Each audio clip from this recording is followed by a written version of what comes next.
அதாவது சார், நமக்கு வசதியான வசனங்களையே படிச்சுட்டு பேசக்கூடாது. ஒரு யூத் ரிட்ரீட்டுக்கு போயிருந்தா ஒரு பையன் எழுந்து சொல்றான், சார் மெட்ராஸ்ல இவ்வளவு கொசு வந்ததுக்கே நோவா தான் சார் காரணம்னா. அவர் என்னடா பண்ணார்னா, அந்த பேழையில ரெண்டு ரெண்டா ஏத்தும் போது 2 கொசு நசுக்கி இருந்தா நமக்கு சாதகமா பேசிட்டு போயிடுறது. அதாவது பைபிளும் ஒழுங்கா படிக்கிறது இல்லை, பிரசங்கமும் ஒழுங்கா கேட்கறது இல்லை. ஒரு கல்யாணத்துக்கு போயிருந்தேன், என் பக்கத்தில் ஒரு பாஸ்டர் உட்கார்ந்தார். இப்போ ஐயா தொடங்கும் போது நீங்களாம் நல்லா சிரிங்கன்னு ஏன் சொன்னார்னா, சிரிக்கிறதுக்கே நம்ம ஆளுக்கு சொல்லிக் கொடுக்க வேண்டியது இருக்குது. நம்மளாம் ரொம்ப அடக்கமானவங்க, அதனால தான் கடைசியில் நம்மளை அடக்கம் பண்ணிடுறாங்க. சரி, பிரசங்கம் நம்ம ஒழுங்கா கேட்க. சார் ஒன்று சொல்லிடுறேன் உங்களுக்கு, ஆரம்பத்தில் நமக்குன்னு 4 பிரசங்கம் பண்ணுவான் சார். பர்சனலா நம்ம லைஃப்ல, கிறிஸ்டியன் லைஃப்ல 4 பிரசங்கம் பண்ணுவான். முதல் பிரசங்கம் எப்போ? நம்ம ஞானஸ்நானம் அப்போ. அப்போ நம்ம குழந்தையா இருப்போம், அப்போ பிரசங்கம் கேட்க முடியாது. அதுக்காக தான் ஞானத்தாய் ஞானத்தப்பன்னு ஒருத்தன் நிறுத்துறான். அவனுக்கு என்ன வேலைன்னா, அந்த பிரசங்கத்தை கேட்டு நம்ம வளர்ந்த பிறகு நம்ம கிட்ட சொல்லணும். அவன் அன்னைக்கு சண்டை போட்டு அதுக்கப்புறம் நம்ம வீட்டுக்கே வரமாட்டான். ஸோ அந்த பிரசங்கம் கேட்க முடியாது. 2வது நமக்குன்னு ஒரு பிரசங்கம் பண்ணுவோம். அது எப்போ? கன்ஃபர்மேஷன் டைம்ல, திடப்படுத்தல். அப்போ யங் பாயா இருப்போம், ஒயிட் அண்ட் ஒயிட்லாம் போட்டுப்போம், அந்த பக்கம் கேன்சர் அனுப்போம். அப்போ யாரோ பிரசங்கம் கேட்பானா? கேட்க மாட்டான். 3வது நமக்குன்னு ஒரு பிரசங்கம் பண்ணுவோம். எப்போ? கல்யாணம். அப்போ எவனாவது பிரசங்கம் கேட்பானா? ஆனஸ்டா சொல்லுங்க, யாருக்காவது உங்க கல்யாண பிரசங்கம் ஞாபகம் தான்? சில பேருக்கு தேதியே மறந்து போயிடுது. அப்போவே பிரசங்கம் கேட்க மாட்டான். கடைசியா நமக்குன்னு ஒரு பிரசங்கம் பண்ணுவான். எப்போ? அப்ப கேட்கணும்னு ஆசைப்பட்டாலும் முடியாது. அப்ப நமக்குன்னு பண்ற 4 பிரசங்கத்தை ஒழுங்காவே நம்ம கேட்கறது கிடையாது. அதனால நம்ம இஷ்டத்துக்கு பேசினுக்கிறது. ஒரே ஒரு விஷயம், சமய பணினா என்ன, சமுதாய பணினா என்ன, என்னென்னோ டெஃபினிஷன்லாம் சொன்னாங்க சார். அதெல்லாம் தூக்கி அந்த பக்கம் வச்சுங்க. நான் பைபிள் வசனம்லாம் சொல்ல போறதில்ல.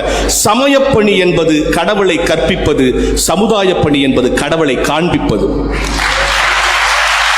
இந்த சமூகத்துக்கு கடவுளை கொண்டு போய் காட்டணும் சார்.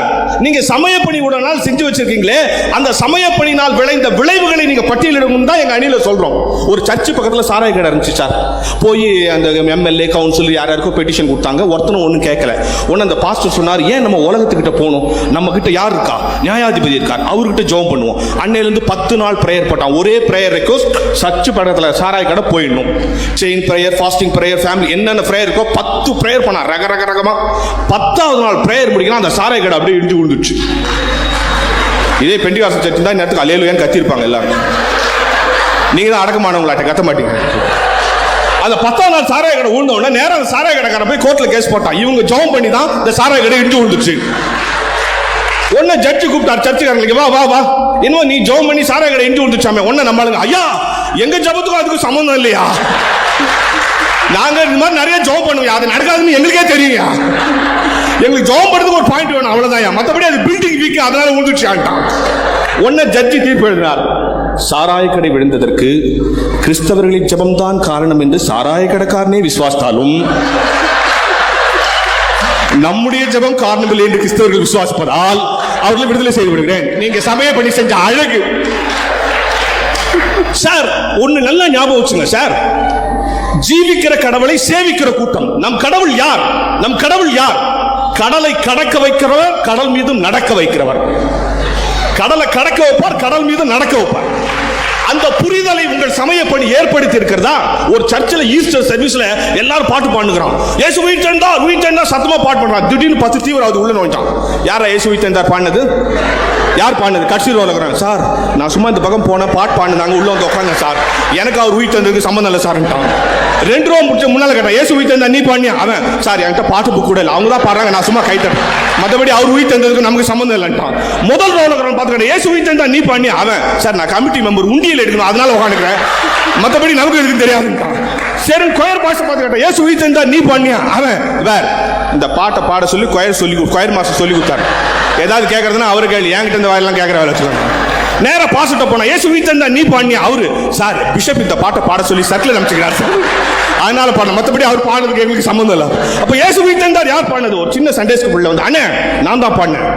எங்க அப்பா அம்மா எங்க? நீங்க உள்ள வழியா அவங்க வெளியே ஓட்டாங்க, அதோ ஜன்னல் வழியா என்ன கூட வந்துருன்னு கூப்பிட்டுக்கிறாங்க. தான் பண்ண யார் சொல்லி கொடுத்தாங்க? சண்டே ஸ்கூல் அக்கா சொல்லி கொடுத்தாங்க. நல்லா யோசித்து பாருங்க, இத்தனை பேர் மறுதளித்த போது அந்த ஒரு பிள்ளை ஒற்றுக்கொண்டதை காரணம் என்ன? தன் உயிரின் மீது அதற்கு ஆசை இல்லை. ஃபேனுக்கு கீழே சொபிஸ்டிகேட்டடா ஏசியில உட்கார்ந்துக்கிட்டு என் இயேசு ஜீவிக்கிறார் உயிர் தெழுந்தார்னு சொல்றது விசுவாசம் இல்லைங்க. என் முகத்துக்கு நேராக துப்பாக்கி நீட்டும் போது ஆம் என் இயேசு கிறிஸ்து உயிர் தெழுந்தார் என்று எவன் சொல்லுகிறானோ அவன் தான் விசுவாசம். அத்தகைய விசுவாசத்தை இந்த சமய பணி உருவாக்கி வச்சிருக்கா. இயேசு நன்மை செய்கிறாரே, சுற்றி திரிந்தார், இந்த வசனம் எல்லாம் உங்களுக்கு தெரியும். அதெல்லாம் விடுங்க. நாம சமய பணியை இவ்வளவு தூரம் வளர்த்துக்கிறோமே சொல்லுமே, நாம அடுத்தவன் மீது அன்பு, பக்கத்தில் இருக்கிறவன் பட்டினியாய் இருக்கும் போது உனக்கு சொர்க்கத்துக்கு வழி காட்டுகிறேன் என்று சொன்னா எப்படி சார் நம்புவான்? ஆதியாகமத்தில் யோசித்து படிங்க. கடவுள் முதல் நாள் இதை படைத்தார், இரண்டாவது நாள் இதை படைத்தார், மூணாவது நாள் இதை படைத்தார். மனுஷனை படைக்கும் போது எக்ஸ்ட்ரா ஒரு வரி போட்டிருக்கு. என்ன வரி போட்டிருக்கு? மனிதனை தன் சாயலாக படைத்தார். சார் அப்பாவும் பள்ளியும் ஒரே சாயல் இருக்கிறாங்க சார், அண்ணன் தம்பி ஒரே சாயல் இருக்கிறாங்க சார் சொல்றோம்ல. நம்ம கடவுள் சார் எவனாலும் உங்களை பார்த்தா கடவுள் மாதிரி இருக்குது சொல்லிக்கிறானா? மூஞ்சை பற்றி அது மூஞ்சில முடிச்சா ஒன்றும் நடக்காதுன்னு தான் சொல்றான். அப்ப அந்த சாயலை இழந்துட்டோமா இல்லையா சார்? நீ கொண்டு போய் அந்த சாயலை காமிக்கணுமா இல்லையா சார்? காமிக்க வேண்டும் தானே முக்கியம். இன்னைக்கு என்ன பண்றான்? பக்தியில வளர்ந்து அவன் சமூகத்தை விட்டு பிரிந்து இருக்கான். சில பேர் ஜெபம் பண்றதை பார்த்தா எனக்கு பயமா இருக்கு சார். கடவுளையே மிரட்டுறான். ஏசாயாவில் நீ அப்படி சொன்னீரே, எரேமியாவில் நீ இப்படி சொன்னீரே. சொல்லிட்டீங்களா? நான் சொன்னேன். அவரு ஒன்னுல ஒரு ஐசியூல ஒரு ஆள் உடம்பு சரியில்லாம இருக்கான். ஒருத்தரை கூப்பிட்டு ஜெபம் பண்ணுங்க. என்ன ஜெபம் பண்ணும்? கடவுளே இவருக்கு சீக்கிரம் சோத்தை கொடுக்கணும், அவங்க சொந்தக்காரங்களுக்கு தைரியத்தை கொடுக்கணும். இப்படிதான் ஜெபம் பண்ணும். அந்த ஆள் ஜெபம் பண்றான். ஆண்டவரே, இப்படித்தான் நான் கன்னியாகுமரியில் ஜெபித்தேன், அவர் பிழைத்தார்.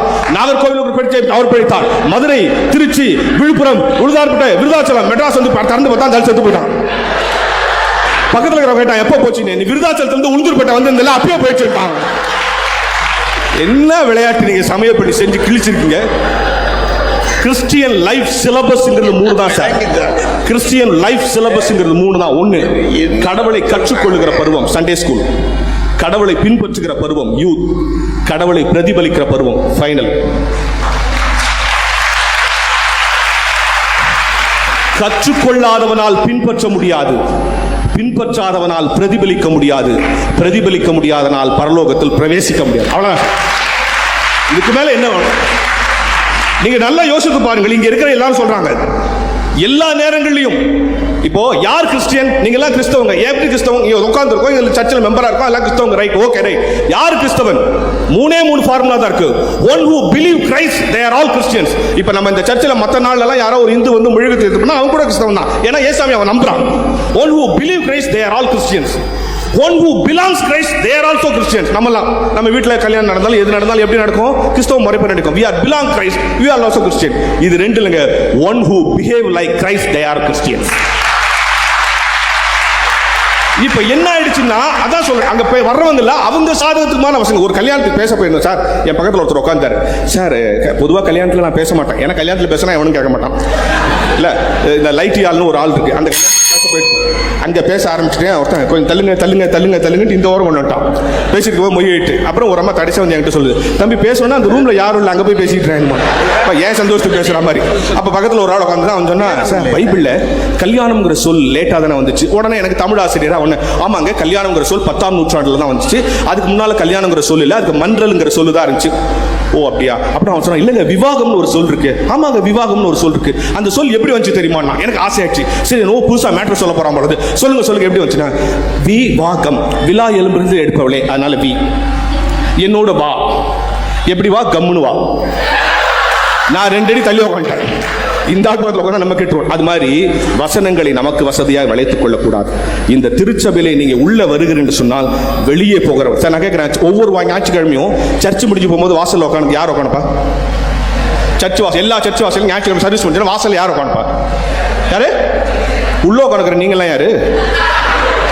அவன் வெளியே இருந்து நம்ம மட்டும் அம்மா தாயே போடுன்னு கேட்கறான், நம்ம உள்ள வந்து கடவுளே எனக்கு இதெல்லாம் கொடுன்னு கேட்கிறோம். நம்மளும் பிச்சை கேட்கணும், நம்ம பிச்சை எடுத்துட்டு வரோம், அங்கே பிச்சை எடுக்கிறான். இந்த பிச்சையை அங்கே கொண்டு போய் கொடுப்பதுதான் சமுதாயப்படி. அதை செய்தால்தான் கிறிஸ்தவ முழுமை பெறும். நன்றி, வணக்கம்.